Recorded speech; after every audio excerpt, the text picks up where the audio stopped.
last three questions. What will be Misa's contribution or your contribution as the president in the upcoming 2010 elections?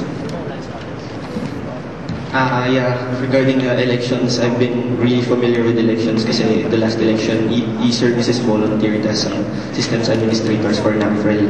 Yeah, well, I see this as an opportunity not just to be participating in the NAMFREL Quick Count, but also promoting national awareness. Like, we could promote national awareness campaigns in our website, like just put a small logo there na catchy na nagsabi, 2010 elections, youth vote counts. I mean, I'm really sorry, pero sabing cheesy, but I've been a part of these kind of endeavors lately, and I see the really big importance of youth. And so I see IT as a medium that could be able to change the number of youth votes, and I think MISA could be, MISA next year could be a medium for this kind of change. Parang po yun, similar with the parang sa US election. So parang they conducted campaigns like napapose nila sa they're using information technology as the media to inform people na like election, the importance of voting. So yun nga, aside from yung sa websites, online campaigns, siguro makita na rin na kapag sa first country situation na yung voting, like kung hindi siya automated, so parang alam na ng lahat na ang daming pwedeng mangyari kapag mag-ballot. So pwede natin pakita na, for example, today, na we can do, parang mas okay yung mangyayari sa elections if information technologies, parang yung technology itself is used instead of just the normal system. For some reason, you have to remove one cluster. What would that be and why? For me, siguro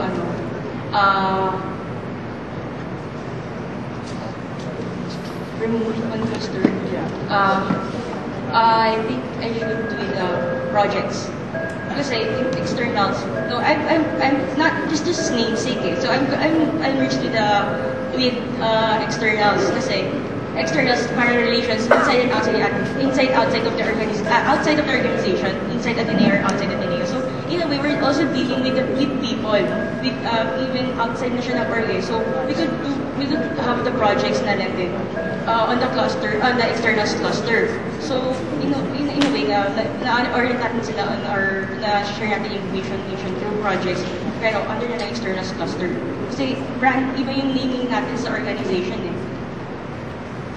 You know, the organization is gonna really have a hard time if you remove one cluster. Pero ako, pag halimbawa, tatanggalin ko, I'll remove the projects cluster, but then I'll allocate the people from projects cluster specializing in community projects to be with internals and develop projects na sa internals na community building, like events pa rin, pero nasa internals na siya, or yung mga IT awareness campaigns becomes part of e-services, tapos may projects of events na yung e-services. So, basically, ganun. But the thing is, yun nga, sabi ko, yung projects cluster kasi nag-specialize sila with those kind of things and the other clusters don't have. But if we remove this cluster, the people, you have to split these people up to work with different clusters. But I think the organization can still survive, pero hard lang. Okay, if you will become the next president, what value can you offer to the organization? Well, for me, as I've mentioned earlier, sabi ko lang, I really want to be the catalyst because yung lahat ng pinagdaanan ko sa MISA, na experience ko, I mean, I think have more experience regarding more top management matters in MISA over me. But yun nga, with those kind of learnings in those kind of meetings, sa planning and stuff, if you want that achieved, siguro yun yung maging contribution ko, the way we achieve those things, the way we achieve our plans. So for me siguro parang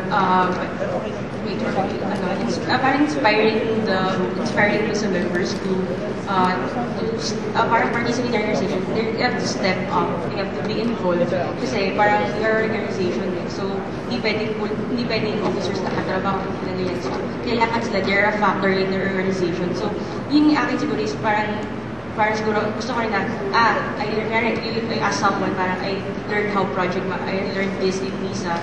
Kasi nag-allow yung president, nag-ano siya ng way na meron pala, there's room to grow sa organization, pwede magkamali, and then you learn from it. So, I think the learning part ko na sabi ko sa kanila, opening an environment that they can grow for me.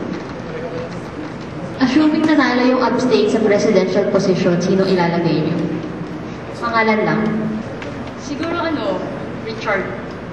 Considering pero siguro kung third year si Richard, I'd go with Richard. Kasi, Ako si Mark Bautista. Thank you very much, Presidential Box. Thank you very much, everyone.